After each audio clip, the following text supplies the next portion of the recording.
3. From the New Deal to Progressivism. On Thursday, October 24th, 1929, the New York stock market crashed.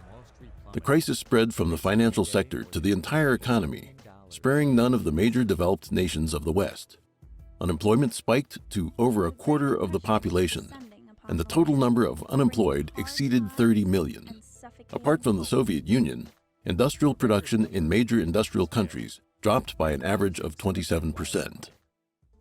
In early 1933, within 100 days of Roosevelt's inauguration, many bills were introduced around the theme of solving the crisis. The policies increased government intervention in the economy and passed major reforms.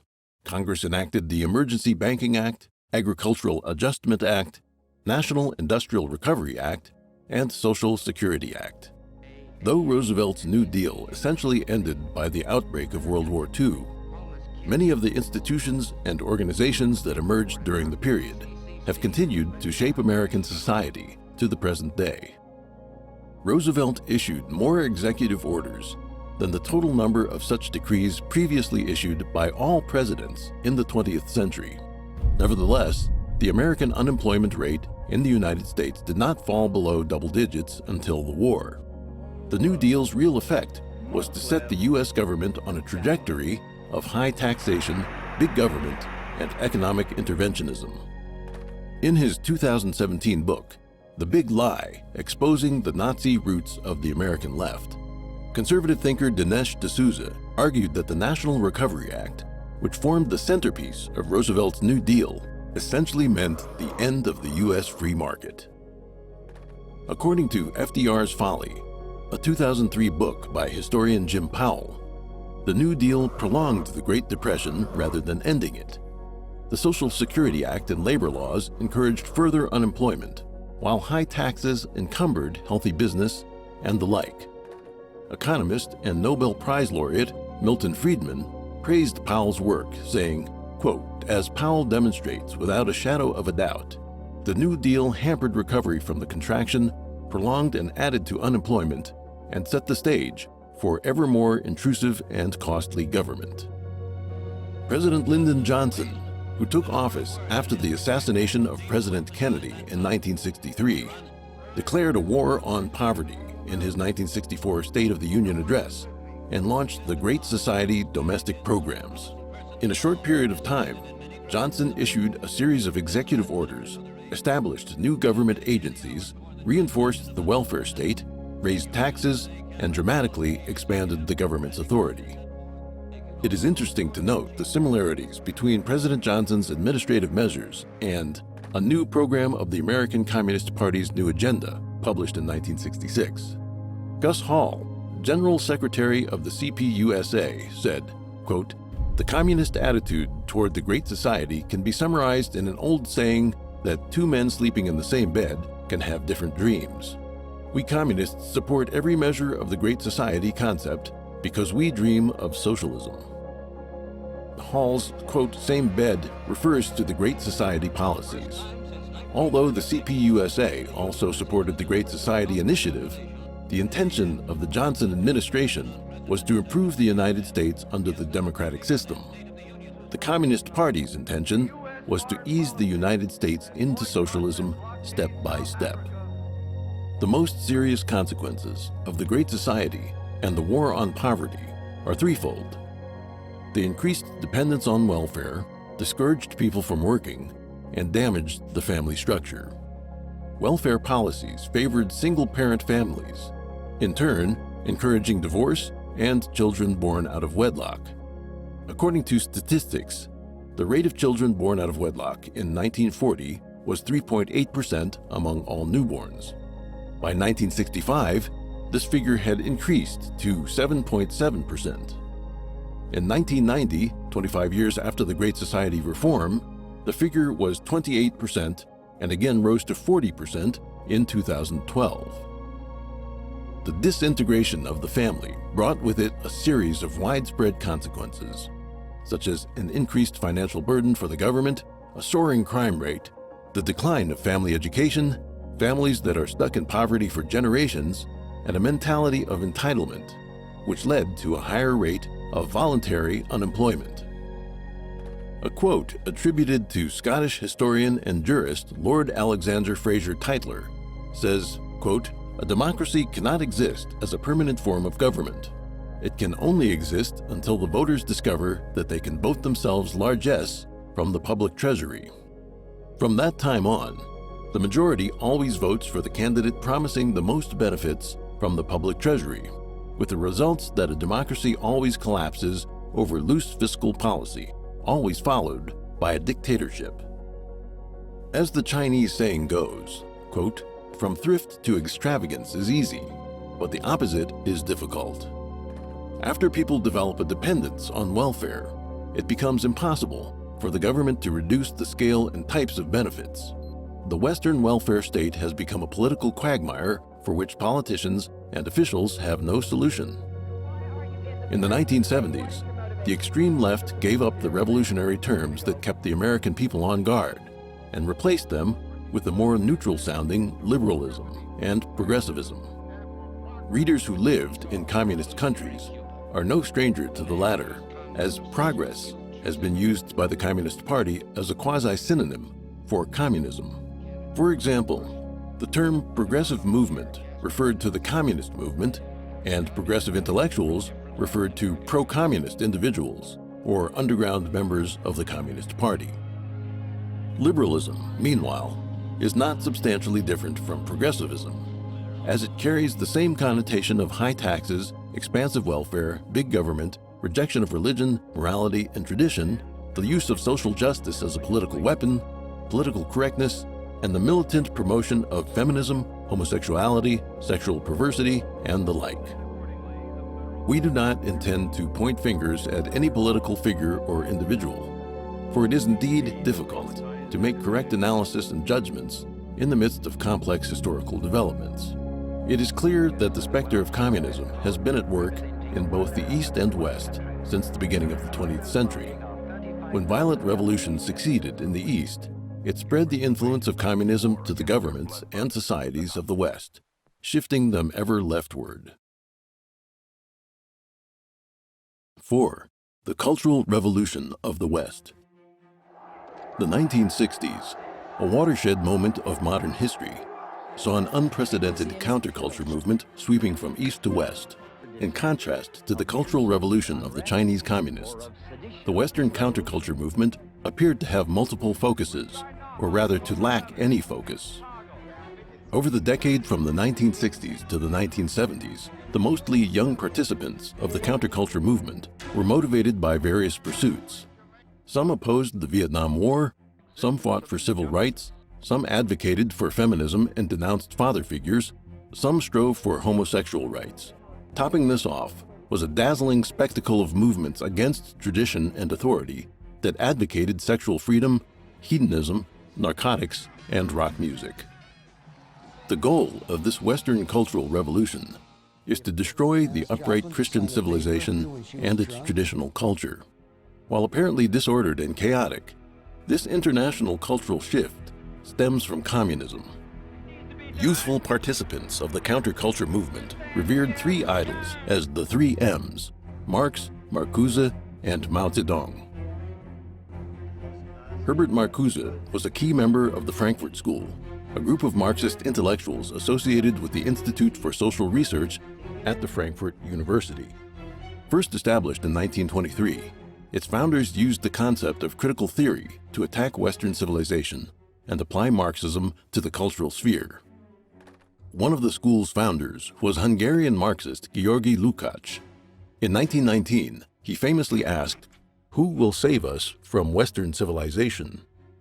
Elaborating on this, he said that the West is guilty of genocidal crimes against every civilization and culture it has encountered.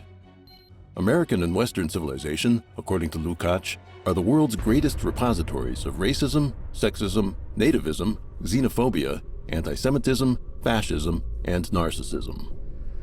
In 1935, the Frankfurt School Marxists relocated to the United States and became affiliated with Columbia University in New York. This gave them an opening to disseminate their theories on American soil. With the assistance of other leftist scholars, they corrupted several generations of American youth. Combining Marxism with Freudian pansexualism, Marcuse's theories catalyzed the sexual liberation movement.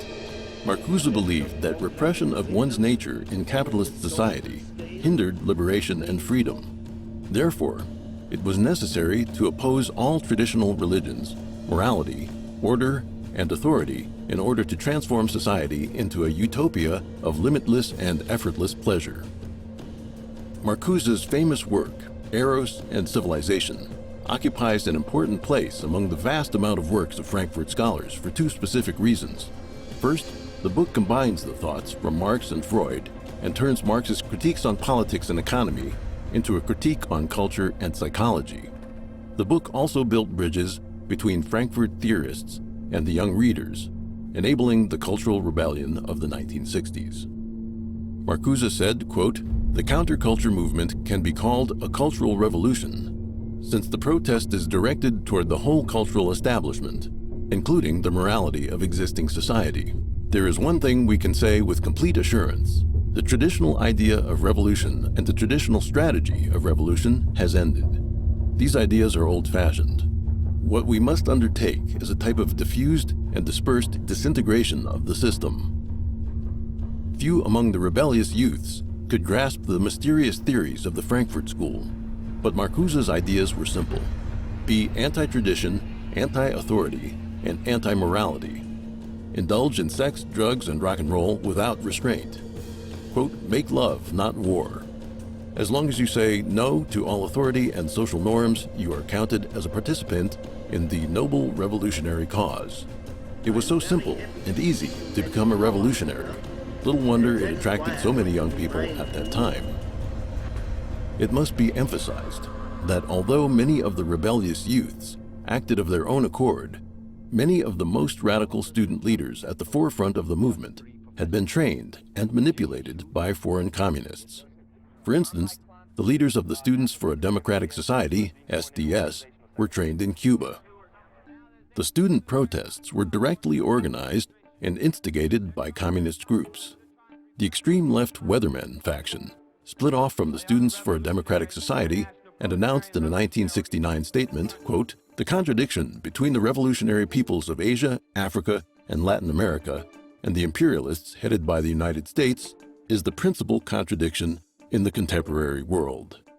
The development of this contradiction is promoting the struggle of the people of the world against U.S. imperialism and its lackeys." These words were written by Lin Biao, then the second most powerful leader of Communist China, and came from his series of articles called, quote, "Long Live the Victory of People's War." Just as the Cultural Revolution wrought irreversible damage upon Chinese traditional culture, the counterculture movement caused a titanic upheaval in Western society. First, it normalized many subcultures that belonged to the lower fringes of society or were deviant variations of mainstream culture. Sexual liberation, drugs, and rock and roll rapidly eroded the moral values of the youth and turned them into a dormant, corrosive force that was against God, against tradition, and against society. Second, the counterculture movement set a precedent for chaotic activism and fostered a wide range of antisocial and anti-American ways of thinking, setting the stage for the street revolution that would follow.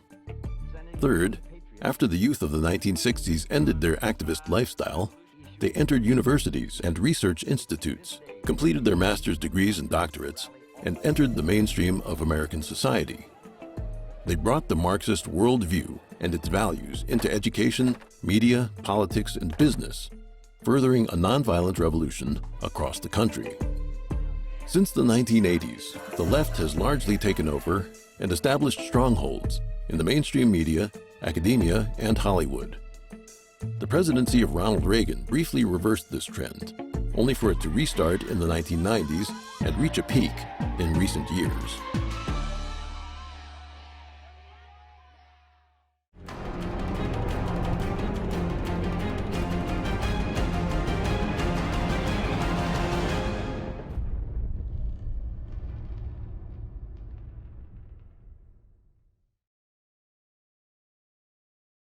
5.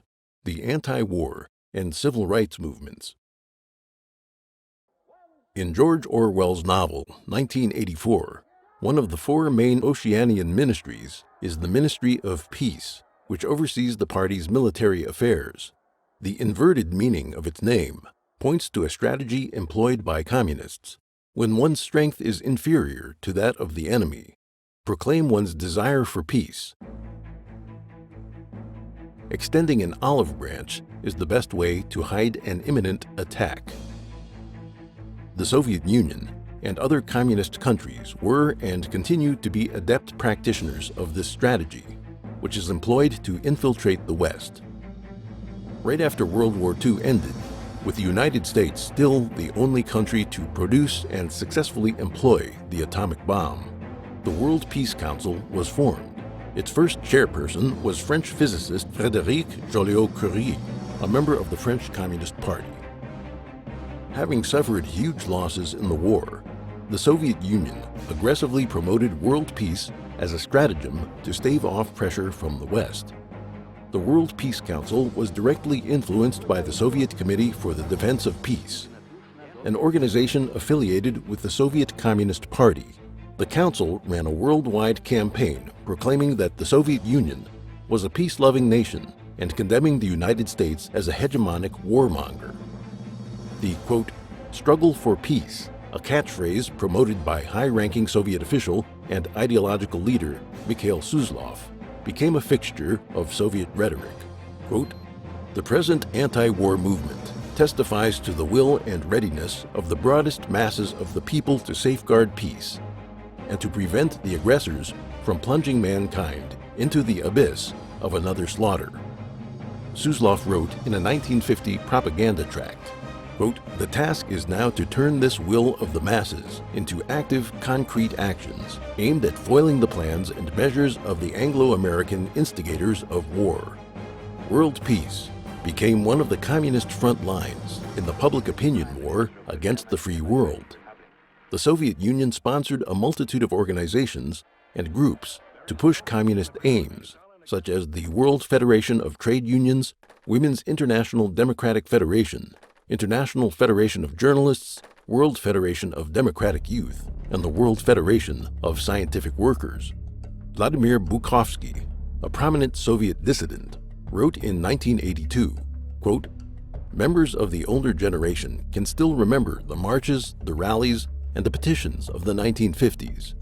It is hardly a secret now that the whole campaign was organized, conducted, and financed from Moscow through the so-called Peace Fund and the Soviet-dominated World Peace Council. Former Communist Party USA General Secretary Gus Hall said, quote, it is necessary to widen the struggle for peace, to raise its level, to involve far greater numbers, to make it an issue in every community, every people's organization, every labor union, every church, every house, every street, every point of gathering of our people. The Soviets pushed the, quote, struggle for peace movement in 3 waves during the course of the Cold War, with the first being in the 1950s. The second wave was the anti-war movement of the 1960s and 1970s. Stanislav Lunev, a former officer of the Soviet GRU, military intelligence, who defected to the United States in 1992, said that, quote, the GRU and the KGB helped to fund just about every anti-war movement and organization in America and abroad. Ronald Radosh, a former Marxist and activist during the anti-Vietnam War movement, admitted, quote, our intention was never so much to end the war as to use anti-war sentiment to create a new revolutionary socialist movement at home. The third major anti-war movement took place during the early 1980s, when the United States strategically placed intermediate-range nuclear missiles in Europe. Anti-war protesters demanded that both the United States and the Soviet Union limit their nuclear arsenals. And in 1987, the Intermediate-Range Nuclear Forces Treaty, INF, was created. Given the lack of free speech and political transparency in the Soviet bloc, the treaty terms could only be effectively guaranteed in the democratic West. Following the Cold War, and the onset of the War on Terror, organizations with communist or radical left-wing ties continued to play a major role in steering the U.S. anti-war movement. Communists also made efforts to hijack the American civil rights movement. As early as the late 1920s, the Communist Workers' Party of America believed there to be great potential for revolution among Black Americans. A communist propaganda handbook published in 1935, The Negroes in a Soviet America, proposed a racial revolution in the South, including the establishment of a Negro Republic to be combined with the overall proletarian revolution. In the 1960s, elements of the civil rights movement received support from the Soviet and Chinese Communist parties. The extremist Revolutionary Action Movement and the Maoist Black Panther Party were supported or directly influenced by the CCP. In the summer of 1965, several American cities were torn by race riots. After Leonard Patterson withdrew from the Communist Party USA, he testified that those leading the violent African American organizations enjoyed the party's strong support. Both he and Hall had received training in Moscow. Whether in terms of its organizational structure or ideological program, the Black Panther Party looked up to the CCP as its role model, using slogans such as Mao's, quote, "political power rose out of the barrel of a gun," and, quote, "all power belongs to the people." Mao's Little Red Book was a must-read for all members. Like the CCP, the Black Panthers advocated violent revolution. One of the Panthers' leaders, Eldridge Cleaver, predicted in 1968 a wave of terror, violence, and guerrilla warfare. At many Black gatherings, participants waved the Little Red Book, mimicking the Red Guards, who were doing the same thing in China. The civil rights movement successfully brought race relations into public discussion and helped Americans heal some of the nation's deepest divides through peaceful means, such as legislation, demonstrations, boycotts, and education. However, left-wing revolutionaries have continued to use racial conflict as a springboard for their radical agendas.